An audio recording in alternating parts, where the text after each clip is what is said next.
everybody, I'm eemmilinee and welcome to my channel and welcome to this Townie Makeover video. So in this Townie Make video, I'm giving Sofia Bjergsen a makeover, and before we get started, I just want to say that every piece of custom content that I used on her is linked in the description down below if you want to download it, and you can also find Sofia on the gallery right now if you would like to download her. My origin ID was shown a second ago, but you can also find it in the description. So yeah, I had quite a time giving Sofia a makeover. She has the kind of body type that, you know, every piece of content, like every piece of clothing, every piece of content, what? Every clothing piece, what am I saying? For some reason it kind of goes out in the waist, or it brings everything in, so she looks quite weird, I suppose. Like, I mean, if I met someone in real life that looked like this, I don't think I would mind as much. But even like if I were to give her a big sweater, it would go out, like outwards in the waist. It doesn't work like that in real life, so in case you didn't know.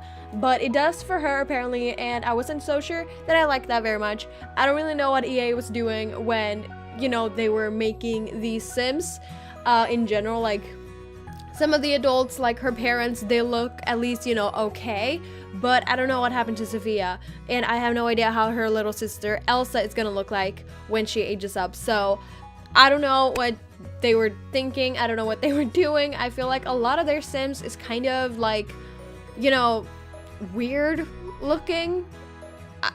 I don't know how these people will look. Like, I just want to point out, if I met someone in real life, I wouldn't like say to them or say to anyone like they're weird looking. Like, no, these are Sims, okay? I look at these as my dolls, and the fact, like, I just feel like a lot of them kind of have weird proportions, and you know, they're like, I aged up Sofia real fast to a young adult to see where, you know, her boobies were, if they would kind of droop down, because they would not be that high up unless she's constantly wearing a like push-up bra, and I don't think she would do that when she was sleeping or, you know, swimming.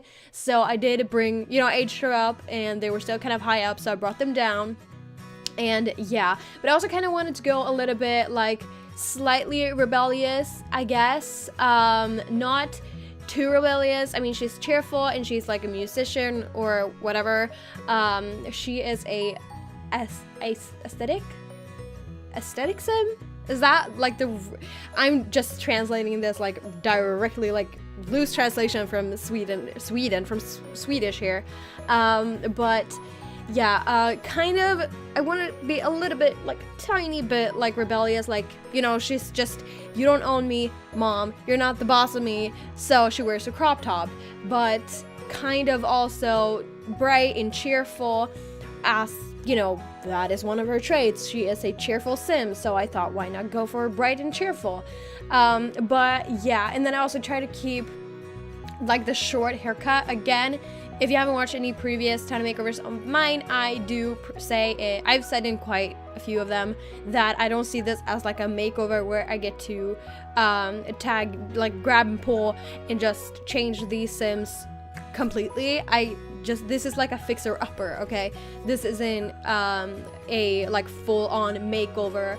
I give them a new nose, I give them a new waist, I give them a new legs, you know? It's just, I give them new clothing, kind of if you were in real life and were to give someone a makeover.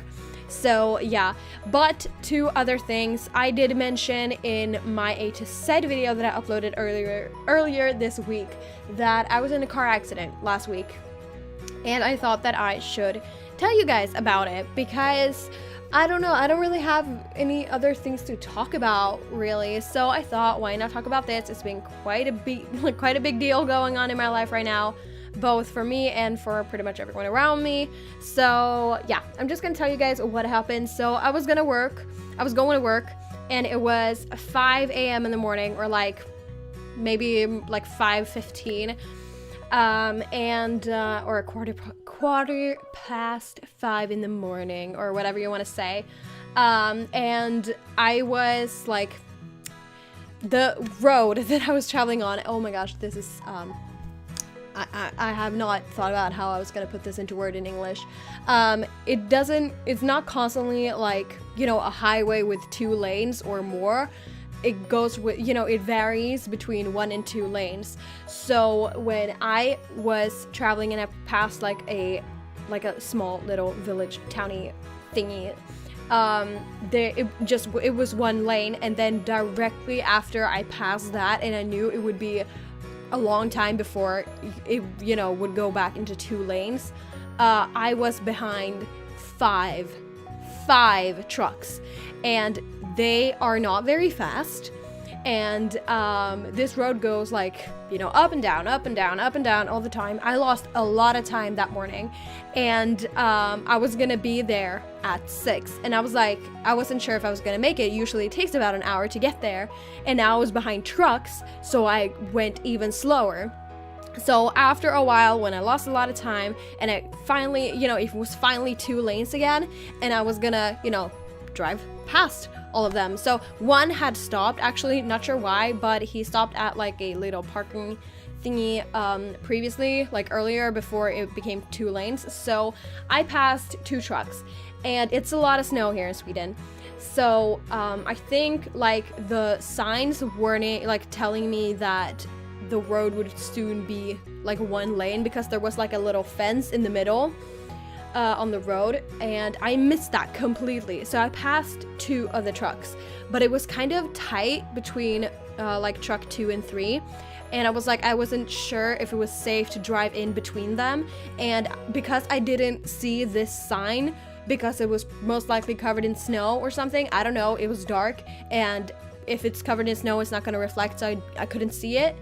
Then I was like, I thought I had more time, so I was like, okay, I'm just gonna, you know, drive past the next truck as well. And I did kind of think like, it's kind of weird that I can pass these many trucks in one, like usually, you know, it's kind of a thumb rule that you can only pass 2 trucks at a time. You can't do 3 on these, you know, 2 lane parts or whatever. And but I was like, okay, I'm just gonna take the next one because there's more space in front of that one. So I started driving, or I continued to drive. I started accelerating again, and then I saw how the road kind of just got tighter, and I was like, hold up, is the road like turning or something, and the truck isn't like following properly or something? Is he just in the middle of the road? Because I didn't see the sign. I thought I had more time, and then I just quickly see the sign next to me, and I was like, hold up, is this becoming 1 lane again? So I just hit the brakes, and I was too slow. So I did slow down quite a bit, but not fast enough. So the side of the car was like I don't know, dragging or like scraping on the side of the truck. So I had like the wheels of the truck like on the car on the passenger side. And I screamed, and I was so scared for the car. I didn't even think about myself because it was my dad's car. And it is a, I don't know, XC60, a Volvo. And it's kind of new. I think it's like a 2016 or 2017 model. And, but I think it was kind of good that I was driving that car, not my own, because that car was so heavy. So, but then I was like, the only thing that I thought of, except for, holy shit, I'm breaking my dad's car, is I have to stay toward the right, because once I slow down I can get behind the truck, but I couldn't hit the fence because this, you know, the fence isn't moving, at least the truck isn't moving, right? So I was like, I can't touch the fence because then I'm definitely gonna fly. And then after, but I was fine, and then I called you know, the emergency number here in Sweden, and I called and I got to talk with a police officer, and or police, I don't know, and just told them what happened and stuff like that. And then I just called my dad, and it was an entire mess, and I was just shaking, and I'm never gonna borrow my dad's car again unless I really, really have to, or anyone else's car unless I really, really have to. So I didn't have any money before, or I just like, you know, worked to get a little bit of money, and now I lost all that money because now I have to pay to fix my dad's car. So isn't that just great? So yeah, it didn't work, but I'm fine. Everything is kind of fine. My dad has a rental right now, and we're not sure when his car is gonna get fixed and come back. So yeah, but this video is almost over, so I'm gonna wrap it up here. I hope you guys enjoyed. If you did, then don't forget to leave a like, don't forget to comment down below, don't forget to subscribe and press the notification bell, and I will see you the next time that I upload a new video. Take care, and I will talk to you guys later. Bye!